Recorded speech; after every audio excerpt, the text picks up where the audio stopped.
A diplomat's son, a vanishing woman, a murder that diplomacy prefers to forget. In this tale, the truth tiptoes behind closed embassy doors, and only the quiet intellect of Nero Wolfe and the sharp tongue of Archie Goodwin stand between justice and silence. Secrets are traded like currency, and innocence may be the most deceptive disguise of all. Before we begin, I'd love to know where in the world you're tuning in from, and what time it is for you right now. Let me know in the comments. Settle in, because this mystery begins now. There are 3 certainties at Nero Wolfe's brownstone. The sun will rise. Fritz will serve something better than any 5-star restaurant could dream up, and Wolfe will have his beer at exactly 12 noon, rain or riot outside. That particular Tuesday was no different, give or take a murder. I'd just finished retyping a letter Wolfe dictated to some cheese vendor in Vermont who had dared suggest he might substitute Roquefort with a domestic equivalent. Wolfe had used the words heretical swill, which I toned down to unsuitable substitute, in deference to postal decency. Downstairs, the grandfather clock struck 12, and Fritz emerged with Wolfe's glass of Remmers in one hand and a small plate of pickled anchovies in the other. The beer ritual began. Wolfe, seated in his throne-like chair, took his first sip, closed his eyes as if praying, then gestured toward the orchid schedule lying by his elbow. At 2 o'clock sharp, we'd ascend to the plant rooms, where Wolfe could inspect his 67 varieties of impossible-to-pronounce flowers in complete silence, unless I mispronounced one, which would get me a lecture. That was the plan. And then the bell rang.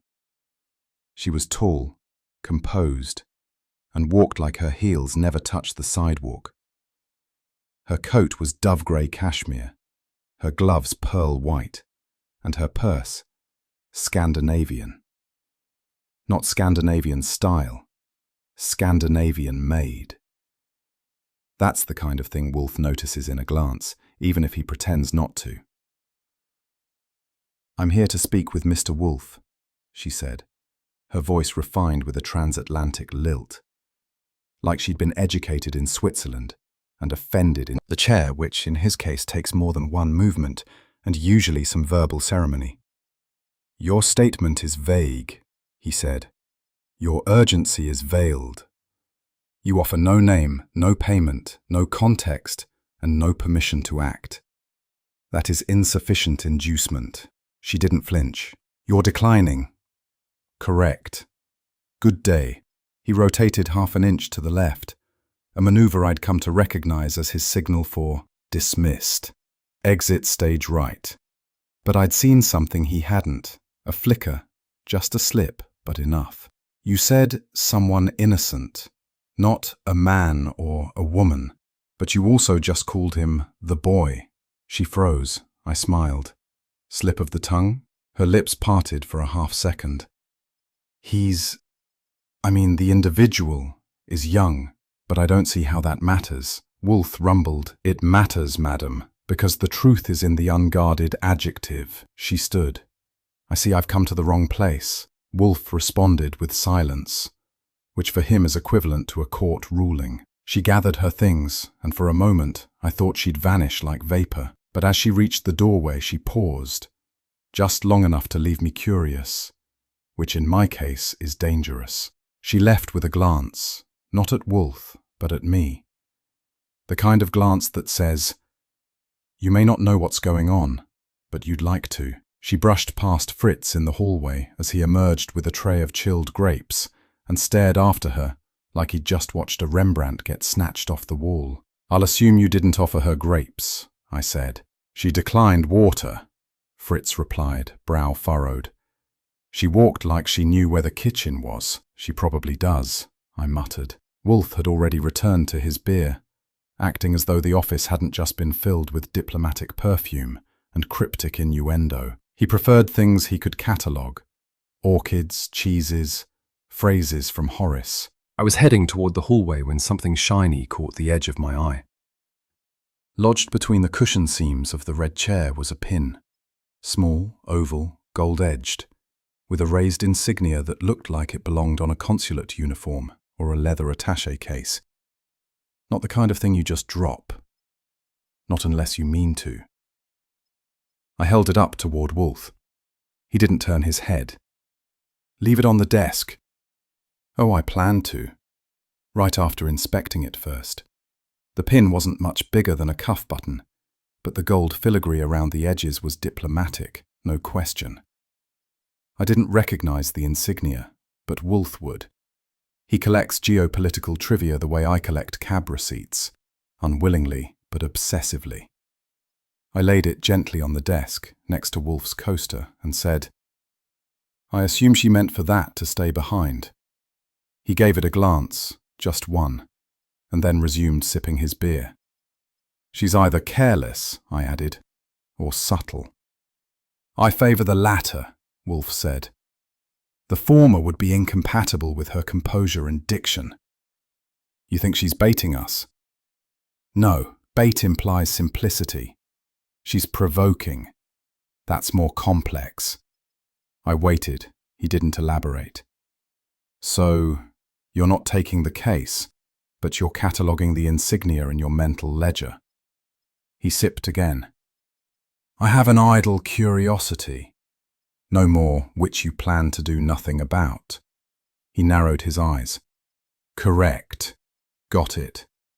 But 5 minutes later, as I passed the desk, he murmured without looking up, "Determine which country issues that pin, if you can." "Sure," I said, heading out. "Just a casual look-up for your idle curiosity." Wolfe didn't answer, which meant I had full permission to dig. Dinner that night was roast squab with glazed shallots, and Fritz served it like it was a banquet at Versailles. Wolfe devoured 2 portions, which meant either his mood had lifted or he was compensating for it. I was halfway through mine, fiddling with a crisped wing joint, when the day caught up with me. "You think she's coming back?" I asked. Wolfe didn't look up. "I think she never left." That was down my plate of scrambled eggs with chives and one of his sourdough popovers still warm, when the phone rang. Wolfe was midway through a forkful of sausage and gave me a look that said, in his dialect of silence, "If that's a salesman, I will have you dismembered." I answered. It was Saul Panzer. "Archie," he said, no preamble. "You might want to swing by the Harrington Club. Something's happened. Private. Hush, hush. A diplomat's son might be involved." That got my eyebrows doing calisthenics. A diplomat's son. Name's Langstrom. Eric Langstrom. I turned just enough to catch Wolfe mid-chew. The name hit him like a fleck of pepper in the windpipe. His chewing paused, ever so slightly, then resumed as if it hadn't. "I'm not saying it's your case," Saul added. "Yet." Wolfe swallowed. "You may go, Archie. Sniff, but do not inhale." I always hated when he said that. It usually meant I'd choke on something anyway. The Harrington Club sat on East 67th, a stone-faced fortress for the tastefully powerful. The brass nameplate out front was the only thing flashier than its members' cufflinks, and even that had a dignified scuff. Inside, I was greeted by the kind of silence you get when the people in the room are wearing diplomatic immunity like it's cologne, which, judging by the fragrance wafting from the coat room, might have been literal. I showed my license to the desk man and dropped a name that made him blink twice but nod once. "Upstairs," he said. "Second floor. Library." I started casing the place. Thick carpets, oil paintings of men who looked like they invented unpleasant treaties, and marble that hadn't seen a janitor since Hoover. A steward caught my eye as I passed a hallway. He leaned in close and whispered, "You didn't hear this from me." I braced, but the dead man had enemies. Now that was a club worth investigating. The body was sprawled near a walnut drinks cabinet that had seen better decades and worse decisions. Bertrand Lane, tall, tan, prematurely grey, and permanently smirking, lay with his legs splayed like someone had tried to redraw his silhouette on the carpet. Blood had seeped into the edge of a priceless Persian rug, somewhere south of the globe's equator. I made a note that Africa was now significantly more red than usual.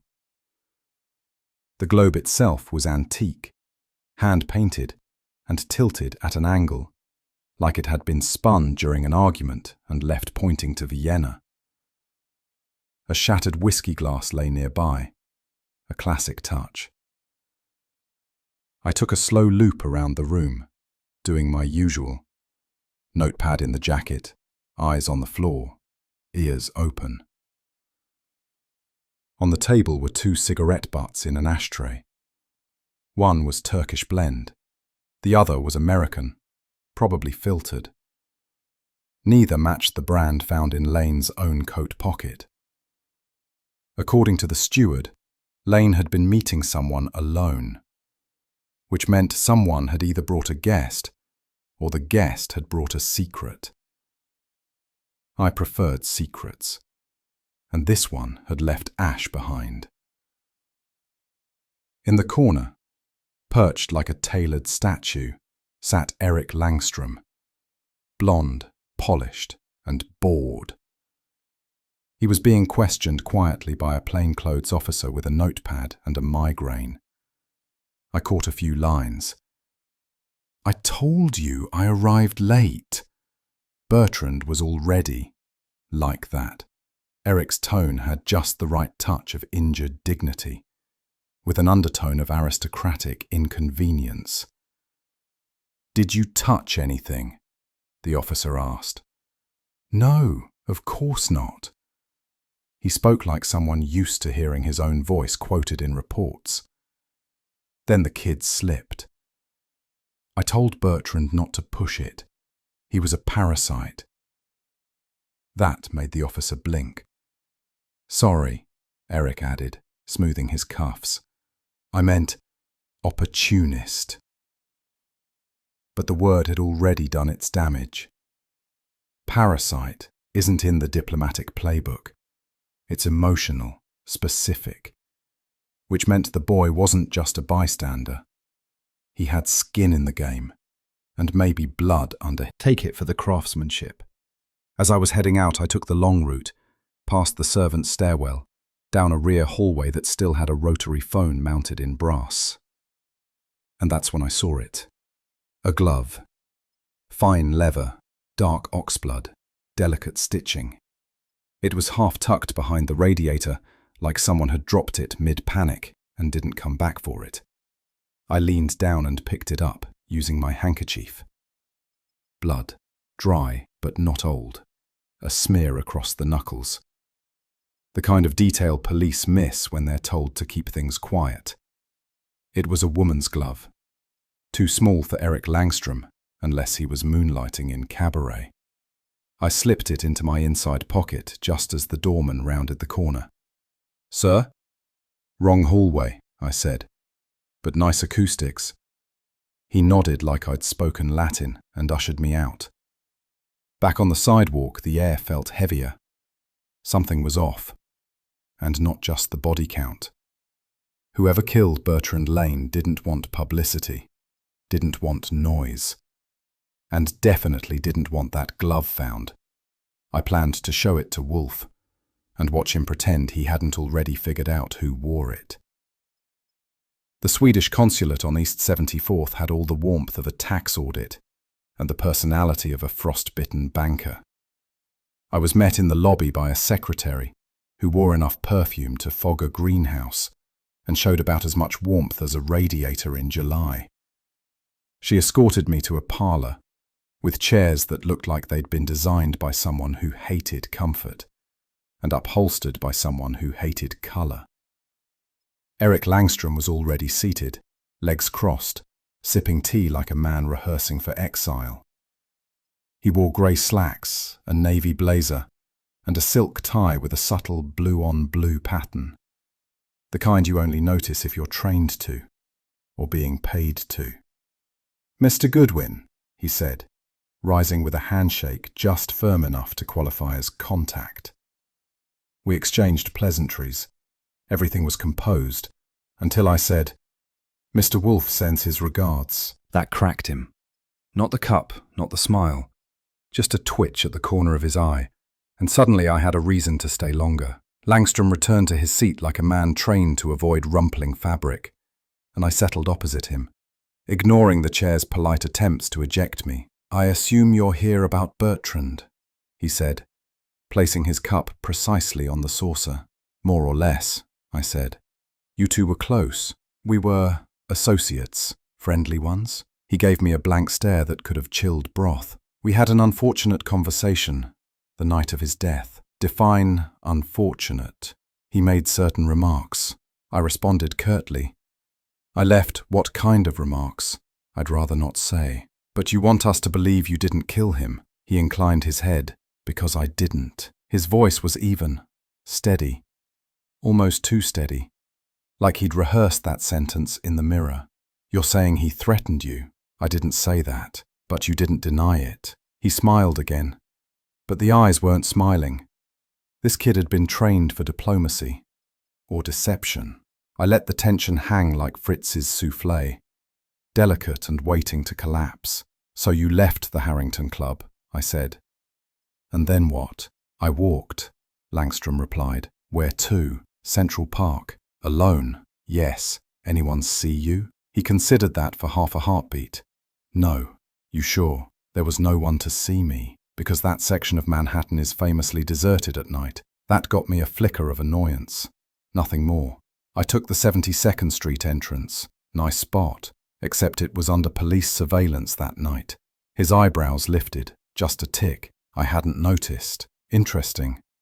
You remember what Bertrand said, but not where the uniforms were." "You didn't answer." "Look," I said, "I've worked enough murder scenes to know when someone's holding back. And you, Mr. Langstrom, are holding back like a diplomat with a scandal on his shoe." He straightened.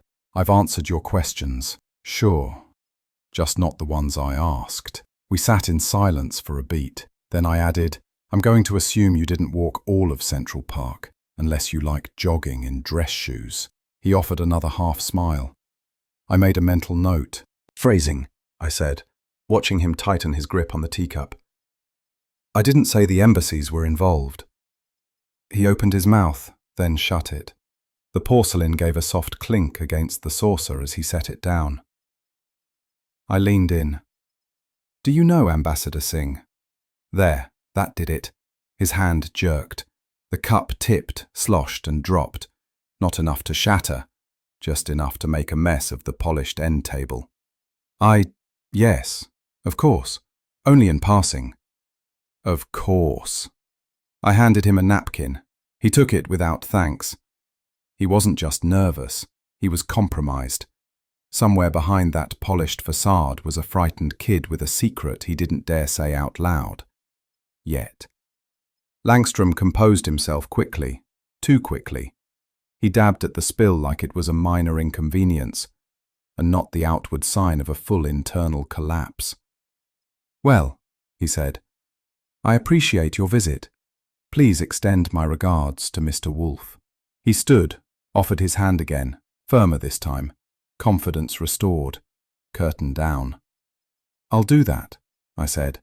"He'll be interested in your answers." "Even the ones I didn't give?" "Especially those." He smiled, not warm, not cold, just professional. He escorted me back through the antiseptic corridor of diplomatic decorum, nodded to the receptionist like a prince making rounds, and paused just long enough for one last polite exchange before disappearing behind the frosted glass. But as I reached for the doorknob, I noticed something. A small, round cigarette burn on the armrest of the velvet settee in the lobby. Wrong brand, wrong scent, and absolutely not Eric Langstrom's style. Back at the brownstone, Wolfe was at his desk, immersed in a manila folder with the kind of grim focus he usually reserved for wine fraud or incompetent pate. I dropped my coat, flopped into the red chair, and said, "Our boy has the manners of a prince, the alibi of a pickpocket, and the pulse rate of a corpse." Wolfe didn't look up. "And your conclusion?" "He's hiding something. Maybe not the knife, but definitely the motive." Wolfe turned a page. He has no leverage. I raised an eyebrow. He held up the folder. Bertrand Lane's personnel file, courtesy of a friend at the State Department. And Wolfe tapped a page. Ambassador Singh appears 3 times, all in Vienna. He closed the folder slowly. Blackmail, he said, requires leverage. Then he looked up just once and added, "This boy has none. Unless he's the one being squeezed." Now we were getting somewhere, and I suspected Fritz's duck was about to get cold. The clock was 2 minutes shy of noon, and Wolfe's attention was entirely devoted to the beer Fritz was pouring into his glass like it was holy water. Then the doorbell rang, twice, hard enough to rattle brass. Fritz froze. I didn't. I opened the door to find Inspector Kramer standing on our stoop in his usual state of scowl. His overcoat was spattered with city slush, and his expression suggested a fire hydrant had refused to cooperate. "You weren't invited," I said. "Save it. Wolfe in? He's always in. Doesn't mean he wants company." Kramer pushed past me like I was a revolving door and stomped mud across Wolfe's polished parquet like it owed him money. Wolfe didn't rise. He raised one eyebrow, which, coming from him, is practically a cannon blast. Kramer didn't wait. "We've closed the case." That got the other eyebrow, and both of Wolfe's feet flat on the floor. "You'll be pleased to know," Kramer said, throwing his coat over the back of the nearest chair, "that the embassies are happy. Langstrom's off the hook." Wolfe blinked slowly. I was unaware I was in the business of pleasing embassies. "The kid's got immunity," Kramer grunted. "You know that." "I am aware of diplomatic customs," Wolfe replied, steepling his fingers, "and their frequent abuse." Kramer leaned on the edge of the desk like he wanted to knock something off. "Look, Wolfe, you stir this up any further and you'll have diplomats throwing tea parties in your orchid room. Back off." "Mr. Langstrom is implicated," Wolfe said. "He was present. He was provoked. And now he is protected. That's how the game works. You know it," Wolfe snorted. "Immunity is not absolution." Like he'd rather be anywhere else. Rumours, ties to certain people. Vienna. Singh's name came up. Wolfe's lips thinned. I leaned forward. "Why was this not disclosed earlier?" he asked. "Because the report got sealed." 2 days ago, Wolfe's eyes closed for half a second. That's about a minute in Wolfe time. I chimed in. "What did the tail see?" Kramer looked at me, then at Wolfe. "Nothing. Or too much." "Be specific," Wolfe said. Kramer shook his head. "I can't. The guy who wrote it got pulled back, transferred. The file's labelled confidential at 2 levels above mine. That was rare and bad." Wolfe opened his eyes. "So now you understand why we're folding this quietly." Wolfe didn't answer, but I could see his blood pressure from across the room. Wolfe rose, which he does about as often as the tide, and with a similar gravitational force. "I will not," he declared, "be conscripted into complicity. Not for convenience, not for caution, and certainly not for diplomatic theatre." Kramer snorted. "You think this is theatre? There's a lot more at stake than one dead attaché." Wolfe pointed a thick finger. "No, there is always only one thing at stake. The truth." I offered him a slow clap. Wolfe ignored me. Kramer pulled his coat from the chair and shrugged into it like he was putting on armor. "You push this, Wolfe. You could make enemies beyond Manhattan." Wolfe took his seat and picked up his beer. "I have made enemies in more exotic places," he said, "and survived them. This shall not deter me." Kramer muttered something I won't print and stomped toward the door, but I could tell he wasn't angry at Wolfe. He was angry at whoever put him in that room in the first place. Kramer slammed the door hard enough to shake the orchids upstairs, which I took as a sign of respect. Wolfe sat in silence, sipping what was now lukewarm beer. That's how you know he was thinking. He drank it anyway. "Well?" I asked. "I dislike being cornered," he said. "I dislike more being underestimated." I nodded toward the front hall. "He doesn't think we'll keep digging?" "No. Wolfe said quietly. He hopes we will not. There's a difference. I gathered the scattered notes on my desk, just to look busy. But Wolfe wasn't fooled. We're being tested, Archie. Tested by whom? He didn't answer. Instead, he turned and stared at the orchids on the windowsill, like they might offer cross-examination testimony. And I detest exams, he said, which, coming from Wolfe, meant he'd be studying harder than anyone alive, and probably rewriting the syllabus while he was at it. It was 2 hours later, and Wolfe was upstairs inspecting his orchids, a ritual that usually had the serenity of a monk polishing relics. I stood nearby with a clipboard, pretending to check humidity readings. Then I saw it. Tucked behind a ceramic pot, a squat one Wolfe called the Fool's Urn, something black and oddly out of place glinted under the filtered sunlight. I reached in and pulled out a cigarette case. Onyx, brass trim, cold and heavier than I expected. Wolfe turned. Archie, don't move the pots. I didn't, I said, but someone else did. I handed him the case. He examined it. No monogram, no scratches, just smooth surface and expensive weight. Bertrand Lane's? I asked. Undoubtedly. I frowned. You think Kramer planted it? No, Wolfe said, eyes narrowing. He lacks subtlety. I nodded. Then who? He ran a finger across the brass edge, then set it down on the orchid table with care. She was here yesterday, he said, briefly. Enough, she being the mystery woman with the Scandinavian purse. Wolfe didn't answer. He didn't need to. The case hadn't been lost.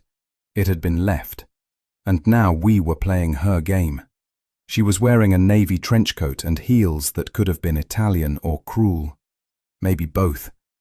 I caught sight of her outside the United Nations building, just as she turned down 2nd Avenue like she had somewhere important to be, and no interest in getting there quickly. I tailed her south, doing my best impression of a man out for an idle walk, with no knowledge of Scandinavian leather purses or diplomatic murders. At Lexington and 54, Drexler, he said, by way of hello. Used to work consular side in Oslo. Transferred back stateside 8 months ago. Technically, she's a private citizen now. Technically, I said. What's the untechnical? She resigned. Quietly. No scandal, no paperwork trail you can follow without a magnifying glass and a subpoena. Voluntary? Officially, yes. Same day Bertrand Lane was reassigned from Vienna. That got my spine up. She's American-born, Sol continued. Akron, Ohio, which means the accent is either a choice or an act. Or both. Want the rest? I'll take it over dinner. I eat alone, Sol said, and hung up. So, Elena Drexler, the poised mystery woman with Scandinavian threads, wasn't foreign. She was from Ohio. She'd been attached to a consular desk in Oslo and disappeared from the books the same week our murder victim changed posts. If that wasn't a connection, I'd trade my fedora for a harmonica and join a blues trio. I followed Elena south the next morning, through Soho's antique alleys and overpriced bakeries, until she stepped into a narrow storefront, nestled between a vegan handbag shop and a gallery that specialized in paintings of despair. The sign above the door said, Atticus, Rare Editions, but the window display was a single copy of Don Quixote, unpriced, unread, and unloved. I went in 5 minutes later.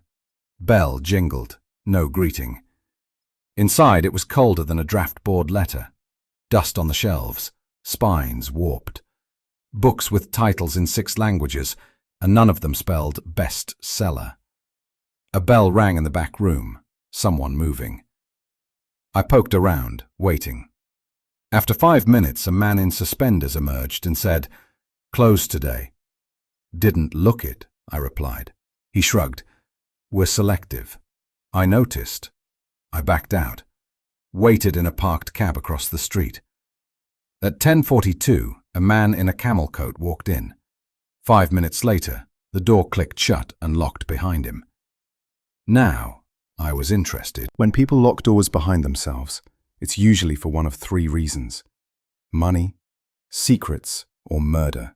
I figured this place had two of the three, and the odds weren't on money. He was medium height, square build, camel coat buttoned wrong, and shoes that said Embassy Money, but not Embassy Taste. I snapped 2 photos from the cab window with a pocket camera I kept for just such polite intrusions. Back at a corner cafe with a cooperative waiter, I faxed the images to Saul.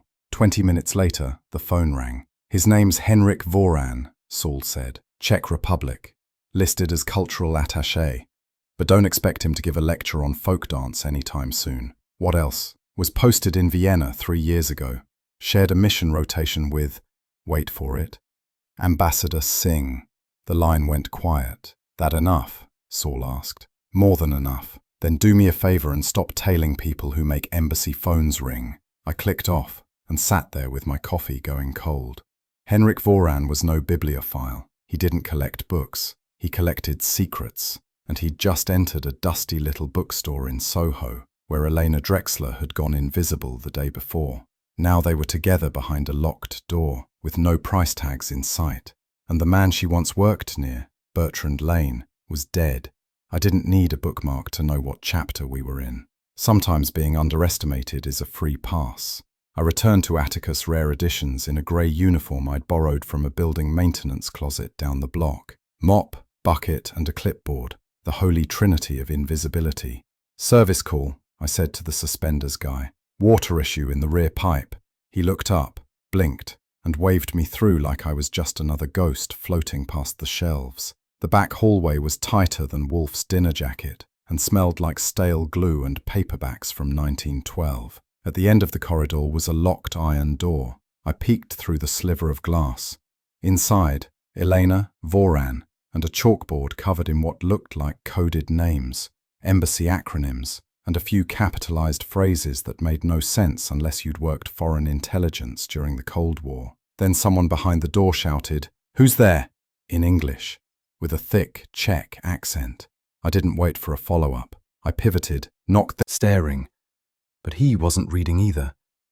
He moved when I moved. I switched cars. So did he. The car jolted. He stumbled closer. Close enough to reach. I felt the tug on my coat pocket before his fingers did. I spun, just fast enough. He missed by half an inch. He turned away, muttered something in Czech, and stepped off at the next stop. He didn't look back. I rode 2 more stops before breathing again. The message was clear. Someone didn't want me holding on to what I'd found, which only meant it was worth keeping. Back at the brownstone, I stepped inside with a sore shoulder, a roll of undeveloped film, and enough adrenaline to light a torch parade. Wolfe didn't look up from his book. "Any trouble?" he asked. "Only the kind with accents." I handed him the developed print of Voran, fresh from my trip to the 1-hour photo spot on 45th. Wolfe examined it under the light, eyes narrowing. "Henrik Voran," I said. "Czech. Shared a Vienna post with Singh. He and Elena were behind a locked door with a code board and no fiction section." Wolfe studied the photo 1 second longer, then murmured, "We are now dancing, Archie, and I abhor music." Wolfe was staring at Fritz's soufflé as if it had personally offended him, which, considering the mood he was in, wasn't far off. "Return this," he said, nudging the plate with 2 fingers. "My appetite has been stolen." Fritz blinked, wounded, and carried the dish away like it had committed treason. Wolfe glared at the orchid beside him, then shifted his focus to the onyx cigarette case resting on his desk. Bertrand Lane's. Freshly discovered, freshly provocative. "Planted," he muttered. "Placed. Positioned." "All 3?" I asked. "It's a trick," he snapped. "A prod. I am being manipulated." I leaned back. "You're saying someone is trying to force your hand?" He didn't answer right away. Instead he rose, slowly, deliberately, and walked to the window, like a general surveying a battlefield. "This is no longer a matter of curiosity," he said darkly. "It is a matter of insult." I knew that tone, which meant it was time to get serious, whether the souffle agreed or not. The thing about Wolfe is, once he decides to move, it's not a hop. It's an avalanche with vocabulary. "I shall accept the case," he announced, with the gravity of a man signing a treaty. "Voluntarily?" "Voluntarily," he said, "for the sole purpose of correcting a misrepresentation of fact. I have been treated as a fool." I nodded. "They'd have better luck calling you a tap dancer. This is not a jest, Archie." Noted. He strode to his desk, dictation pad in hand, and jotted a list of names with the kind of penmanship only rage produces. "I want Eric Langstrom here tomorrow at 10. "Done. Elena Drexler, this afternoon. You know where to find her." "Roughly. And the steward from the Harrington Club, the honest one. You think there is one?" "I think we shall see." He dropped the pen like it was a weapon he no longer needed. "Begin preparations," he said. "For what?" "For gathering the relevant organisms." That was Wolfe speak for suspects. The wolves were circling, and this time, Wolfe was one of them. Eric Langstrom arrived promptly at 10 the next morning in a navy blazer and a demeanor that looked like it had been steam-pressed by 3 diplomats and a lawyer. I showed him into Wolfe's office, where he took a seat with the precision of someone who'd once studied posture in Geneva. Wolfe didn't stand, of course. He regarded Eric like a botanist meeting a suspicious new species. "You were seen entering Bertrand Lane's room," Wolfe said, "and not seen leaving." Eric blinked. "I've told the authorities everything I know." "No," Wolfe replied. "You've told them what you wish them to know." Eric's jaw tensed. "I didn't kill him." "I haven't said you did," Wolfe said, "but you were there." "Yes." "Why?" Eric hesitated, glanced at me, then back to Wolfe. "To retrieve something." "What?" He hesitated again. "I'd rather not say." Wolfe leaned forward. "I don't care what you'd rather not say, Mr. Langstrom." "What was it?" Eric exhaled. "Owned a minority share." Wolfe didn't rise. "Miss Drexler," he said, "or is it Mrs.? Miss will do. I've been given to understand you worked with Bertrand Lane, and that you vanished from Oslo the day he was reassigned." She crossed her legs. "Coincidence?" Wolfe shook his head. "No. Geometry. Straight lines between dangerous points." He listed her aliases, postings, and 2 closed embassy files. Her expression didn't change until he said, "Vienna. Café Ludwig. You and Ambassador Singh, April 3rd, 2 years ago." Her breath caught. Wolfe leaned back. "You are not Swedish, not innocent, and no longer invisible." She didn't answer. Didn't have to. Sometimes silence is a confession, and hers was echoing all over the room. The steward's name was Howarth, thin, nervy, and balding at the edges like a man who'd spent a lifetime serving canapés to people who wouldn't remember his face. He sat stiffly on the edge of the red chair and refused Fritz's offer of tea like it might be laced with treason. "I didn't see much," he began, which usually means they saw plenty. "You saw someone leave Bertrand Lane's room," Wolfe said. Howarth nodded. "Yes, sir." "Not Mr. Langstrom." "Describe him." "Tall, dark coat, grey gloves." Wolfe frowned. "That narrows it to 20,000. Howarth swallowed. "He dropped something. A handkerchief. I picked it up later. It had monogrammed initials. H.V. Wolfe's eyes narrowed. "You're certain?" "Yes, sir." In silver thread I made a note and offered Howarth a second chance at tea. He still refused, but his hands stopped shaking. A man doesn't say H.V. unless he knows it. And Henrik Voran's initials had just stepped into our parlour. It was just before dinner when Fritz entered the office with the kind of expression he usually reserves for burnt sauces or late deliveries of veal. "This came to the tradesman's door," he said, holding out an envelope. "No name?" I asked. "Just Mr. Wolfe." in block letters. Wolfe took it with 2 fingers, as if it might bite. He opened it slowly and pulled out a single item. A brass key, old, slightly tarnished, labelled in neat engraving. B.L. Office.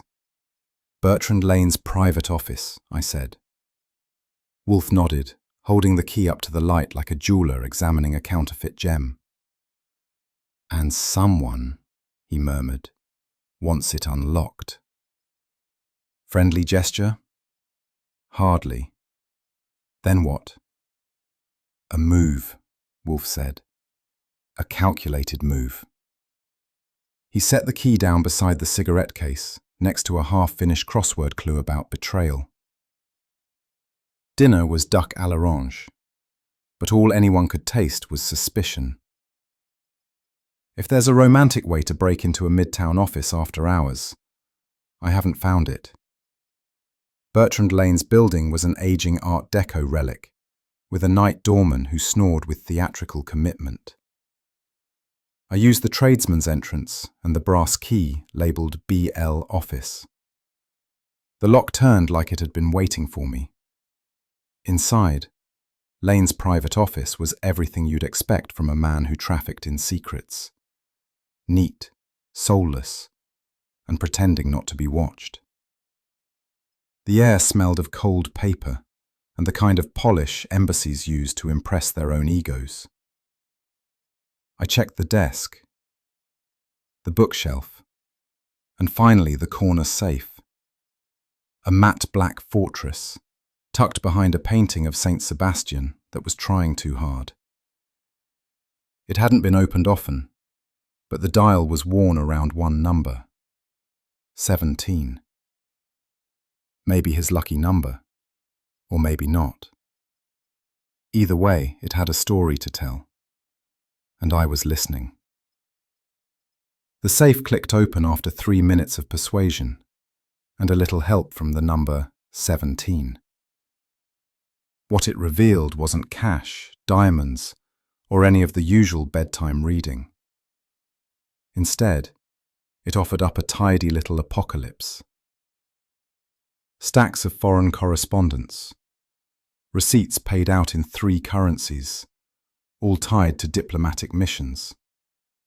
Turkish, Austrian, and our charming friends at the Swedish consulate, or, more accurately, the Swedish almost consulate that seemed to follow corners like it had been handled with nervous fingers. The scene, a table outside Café Ludwig in Vienna, late autumn judging by the coats and the ash-coloured sky. 3 people sat close together. Eric Langstrom, Elena Drexler, and Ambassador Singh. None of them looking at the camera, all of them too casual to be casual. Elena wore sunglasses. Eric was leaning forward, mid-sentence. Singh had a cigar in hand and a look that could freeze diplomacy. They weren't meeting for pastries. I flipped the photo over. In slanted handwriting, all 3 compromised. Leverage established. That was the moment I stopped thinking about espionage in the abstract. This wasn't politics. This was personal. And someone had been collecting pawns like chess pieces. Wolfe was going to love this, especially when I told him that Singh had once accused Wolfe of intellectual arrogance in diplomatic contexts. I remembered the quote. Wolfe never forgets insults, or patterns, and this photo had both. Now I just had to make it out of here with the pieces intact. Lane's desk was a mahogany beast, all drawers and ego, but I worked through it with steady fingers. Second drawer, right side, under a paperclip tin that hadn't moved in weeks. I found torn paper, the kind people rip in a hurry when nerves outrun discretion. I pieced the strips together like a jigsaw with bad lighting. You're playing a fool's game, Lane. Bring it public and you're finished. You've been warned once. You won't get another. V. No name, just the signature. One angry initial. V. V for Voron. V for vendetta. Or someone trying to plant a seed Wolfe would inevitably water. The ink was fresh enough to sting. I folded it into my jacket, trying not to imagine how many other warning notes Lane had ignored, or how many had been acted on.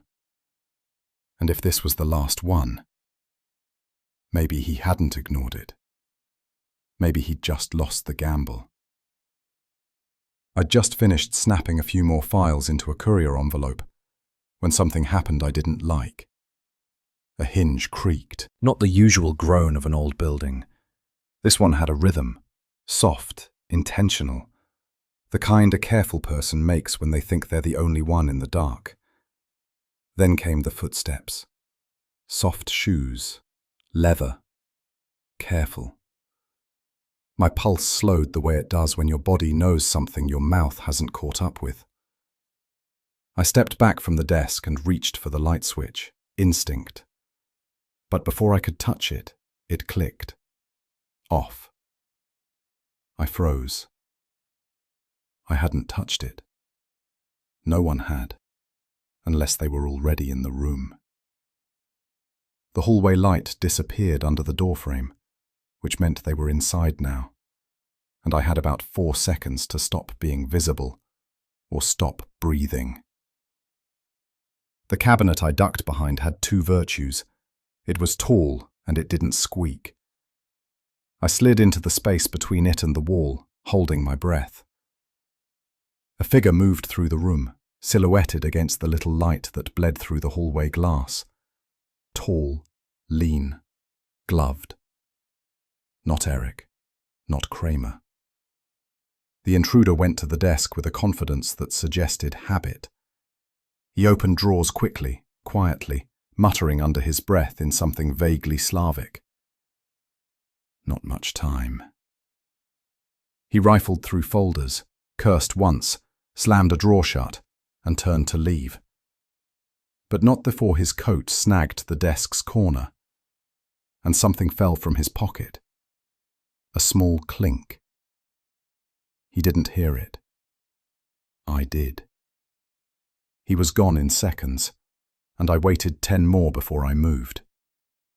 On the floor, still spinning slightly, was a coin. Check. Minted last year. So someone with fresh access to Prague had just paid a visit, but hadn't found what they were looking for. Too bad for then. Because I had. There's an art to seating people who dislike each other. I happen to be a maestro. By the time Inspector Kramer stomped in with his usual perfume of impatience, I'd already arranged the chairs in Wolfe's office like a chessboard with an appetite for irony. Eric Langstrom took the far left seat, twitchy, pale, and trying to remember which pocket held his alibi. Elena sat opposite him. Mid-air, he began. Bertrand Lane, he said, was a peddler of influence. His currency was information. His collateral was human weakness. He dealt in secrets, and like many who play at blackmail, he underestimated the consequences of leverage over the wrong people. The room hushed. Even Kramer's breathing took a coffee break. Wolfe continued. He extracted favors from one party, silence from another, and dollars from both. Miss Drexler and Ambassador Singh. You were his prizes. He photographed you. He followed you. And he used your indiscretions to nourish his little empire of coercion. Eric looked sideways at Elena. Singh didn't move, didn't blink. But he grew too confident. He thought knowledge was power, not risk. That mistake was fatal. Wolfe took a sip of beer, sighed, and set the glass down with surgical precision. Then he said, almost gently, "And now, we must finally name the hand that held the knife." Vienna, Wolfe said, was not simply a backdrop. It was the crucible. He leaned forward, a rare act, and locked eyes with Singh. You and Miss Drexler met there under less than diplomatic pretenses. Shared hotel bookings, shared expenses, shared goals. One might call it a romantic entanglement, or something more transactional. Regardless, Mr. Lane obtained a photograph. In it, you are seated with Miss Drexler and Eric Langstrom, sharing espresso and secrets at Café Ludwig. Singh's brow twitched. Wolfe went on. The photograph was damning not for what it showed, but for what it implied. Compromise, collusion, the potential collapse of Singh's diplomatic authority and Miss Drexler's reputation. Mr. Lane used this to extract favors, money, perhaps even access. Kramer grunted. Hell of a leap. No, Inspector, Wolfe said coolly. A documented one. Mr. Goodwin recovered the photograph from Lane's safe last night, along with a handwritten note confirming the blackmail arrangement. Singh's lips parted just slightly. Wolfe added, "It was not Eric Langstrom who was at risk, not truly. It was Singh, a rising figure in the diplomatic sphere with a past that could burn it all down." Singh cleared his throat and asked, "And what does any of this prove?" Wolfe's response was silence, for exactly 5 seconds. Then came the thunder. The murder, Wolfe began, was not merely crime, it was choreography.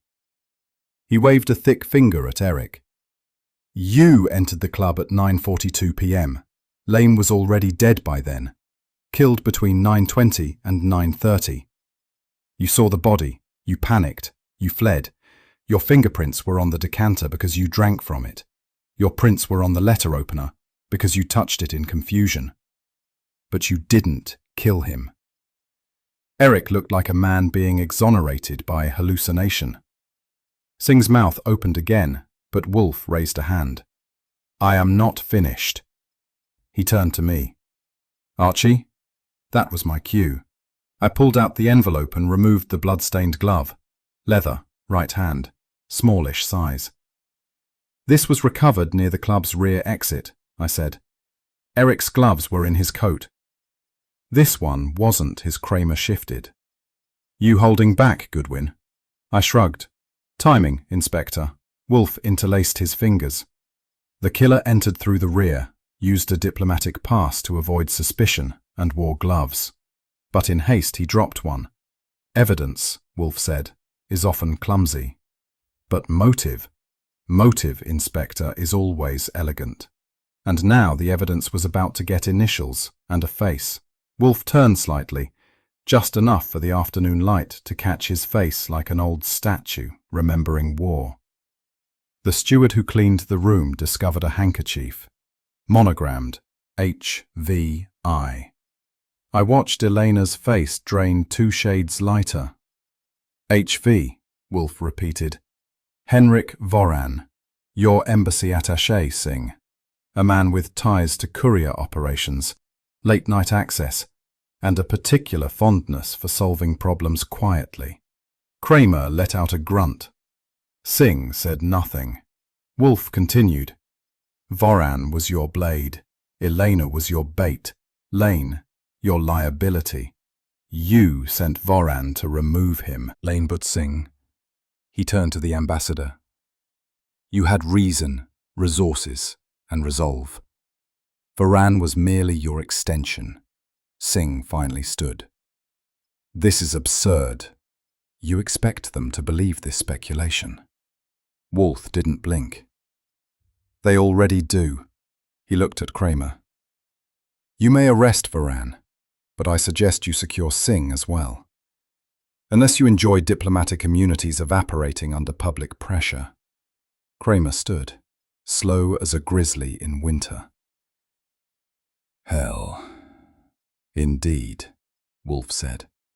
Singh started to protest again, but Wolfe's next words flattened the air. You killed Lane, he said. To preserve your ambition. He raised his beer and added, but secrets die slower than people. Especially in my house. The silence that followed had weight. It was Singh's turn to sweat, and Kramer's turn to move. Singh's denial arrived on time, but late. I have connections, so do viruses, I muttered. The UN liaison, a cool-eyed man in a pinstripe, quietly made a call. Somewhere between containment and diplomatic review, Singh's shoulders sagged. Kramer took the cue and approached like a man about to arrest a lion, but hoping it wouldn't roar. No cuffs in front of guests, he grumbled. Let's be civil. Singh didn't resist. As he passed Wolfe, he muttered, You've made a powerful mistake, Mr. Wolfe. Wolfe merely closed his eyes, and I swear I heard him enjoy the silence that followed. Kramer doesn't do dainty, but when diplomacy gets involved, even bulls try ballet. Singh didn't get handcuffed. There was no grand gesture, no newspaper flashbulbs, no breathless headlines. Just a quiet nod from the UN liaison, the sort of man who could make a war feel like an office relocation, and a muttered, Come with us, that sounded more like a business lunch invitation. Singh stood, adjusted his lapel, and walked between them like he was headed to his car.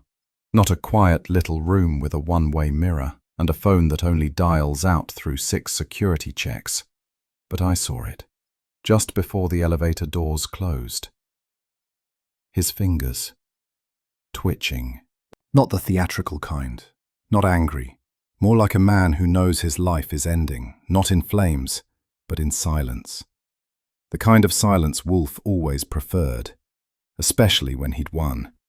The thing about saving a man's future is, you expect a nod, maybe even a handshake, not a bouquet, not a sonnet, just a look that says, Hey, thanks for keeping me out of a prison that smells like mouldy regret.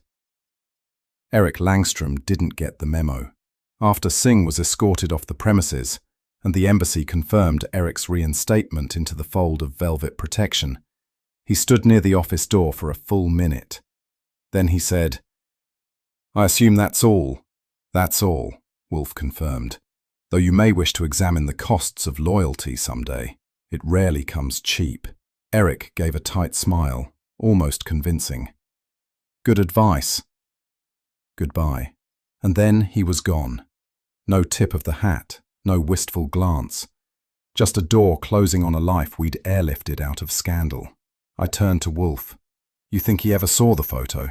Wolfe didn't answer, which told me plenty. By morning, curiosity got the better of me. Wolfe didn't ask, but the lingering silence around Elena Drexler was too thick to let lie. So I made a detour. Uptown, modest apartment building, 5th floor.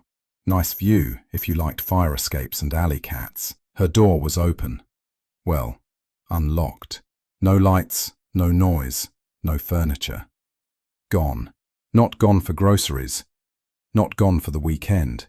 This was the kind of gone that leaves not a ghost behind. The rug was rolled, the walls were bare, and the air smelled faintly of lemon polish and finality.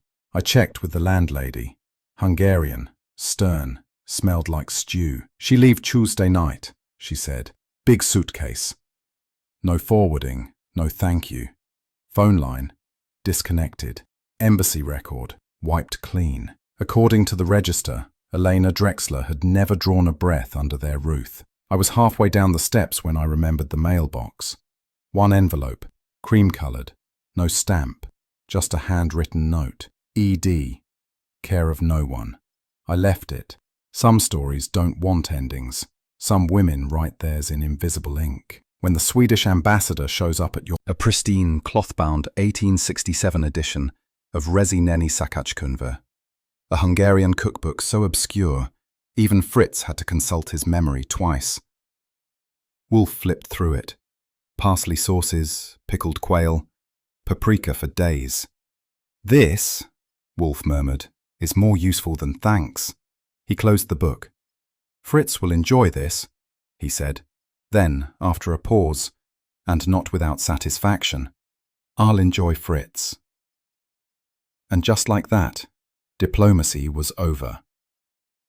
For a case that started with a photo, a body, and enough silk lies to drape a continent, it ended without a bang.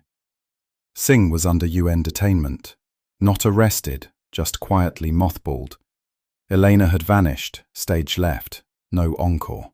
Eric was back under diplomatic velvet, tucked away like a clean handkerchief in an oily pocket. No headlines, no parades, not even a thank you card. But Wolfe? Wolfe was in rare spirits, which, for him, meant he didn't scowl during breakfast and only used his handkerchief once. I was still thinking about Elena when Fritz served lunch. Something rich, something red. "New recipe," Fritz said proudly. "Duck with Hungarian paprika, gooseberries, and toasted caraway." Wolfe took a bite. He chewed once, closed his eyes, and didn't speak for 2 minutes. Then he opened them and said, "One down." Fritz tilted his head. "Sir?" "Two still hidden," Wolfe murmured. He didn't explain. He never does when he's already begun thinking about the next game, the next mask, the next clue no one else saw. I sipped my coffee, stared at Wolfe, and wondered. Was he talking about suspects? Or regrets? The last page clicked out of my typewriter like a judge's gavel on polished wood. Final, sharp, and too quiet for comfort. I slid it into the folder, snapped the brass fasteners shut, and laid the whole thing in Wolfe's outbox with the reverence of a man laying down a sleeping cat. Meaning, careful, but not sentimental. Across the room, Wolfe reclined in his chair, eyes closed, lips slightly parted. Not snoring, never snoring, but definitely on the borderlands of that was it. No more suspects, no more footprints, no more photographs that make diplomats squirm. Just the silence of a solved case and the residue of things not said. If you ask me, it all wrapped up too neatly. But of course you won't ask. He never does. Wolfe didn't open his eyes when he spoke. He never does when he's about to say something that will cost you sleep. "There are," he began, "crimes which are moral but not legal. And vice versa. A paradox which civilization tolerates because it must." I leaned back in my chair, popped a cap off my own remmers, and waited for the sermon. When Wolfe turns philosophical, it's like hearing thunder through a cathedral. "This case," he went on, "was resolved. The guilty party apprehended. But that is not to say we serve justice, merely order." "That's comforting," I said, "unless you're the guy justice forgot." Wolfe opened his eyes, half-lidded, amber, glinting. Mr. Singh was culpable of several things, the murder of Lane most notably, but his motives, emotional, political, possibly coerced, remain beneath the surface. And Elena? Her truths are expatriated, vanished, and Langstrom? He paused, not for breath but for punctuation. Langstrom remains a cipher. Meaning he may be innocent of everything, except cunning. I took a long swig of beer and looked at the folder again. We solved the case, but did we deliver justice? I'm not one for post-mortems unless they involve steak, but Elena Drexler, or whatever her name was in the next country over, had made a deeper scratch than I liked admitting. Her file was thin, too thin. 6 reports, 3 photos, 1 interview transcript Wolfe let me conduct solo, and a redacted embassy memo that may as well have been a haiku. Still, I read it again, and again, looking for something I missed. She was smart, no doubt, strategic, the kind of woman who didn't blink when a man bled out in a park, but would adjust the angle of her hat in a mirror shaped like a shield. Was she protecting Eric? Maybe. Was she staying close to Shield? Did he know that loyalty in international circles is often just betrayal in translation? I said as much to Wolfe over lunch. He was halfway through his trout mousse and not interested in digressions, but I forced it anyway. You really think Eric was clueless? Wolfe finished chewing, then dabbed his lips. I think, he said, that Eric Langstrom is guilty of something. That's comforting. The precise nature of that guilt, Wolfe added, is none of our business. And that was that. When Wolfe closes a door, it stays shut, even if you still hear voices behind it. Wolfe disappeared to the plant rooms before 4 o'clock. I heard the whoosh of the pneumatic door and the faint rustle of orchids being admired like war medals. I stayed put, beer in hand, conscience chewing the scenery. The case was over, tied up, with diplomatic ribbon no less. But it didn't feel clean, not like cases usually do, assuming murder ever smells like pine. I didn't like the silence. Wolfe's silences are usually smug. This one was thoughtful, which is worse. At 6 sharp, Fritz appeared with a silver tray, beaming. "Duck, again," he said, but this time with prunes. I stared at it. It looked perfect. Crisped skin, mahogany glaze. But for some reason I couldn't tell if I was supposed to eat it or interrogate it. I closed the case log just before 7 and slid it back into the cabinet. Everything filed, dated, archived, done. But not gone. Wolfe never asked for my opinion, and I didn't give it. That's our system. Still, as I capped my pen, I found myself whispering the final line of the file aloud, just to hear it bounce off the walls. You never really know who's holding the knife. Pause. Only whose hands get washed. Then a knock. Just one. Then silence. I didn't open the door. Some endings, like duck with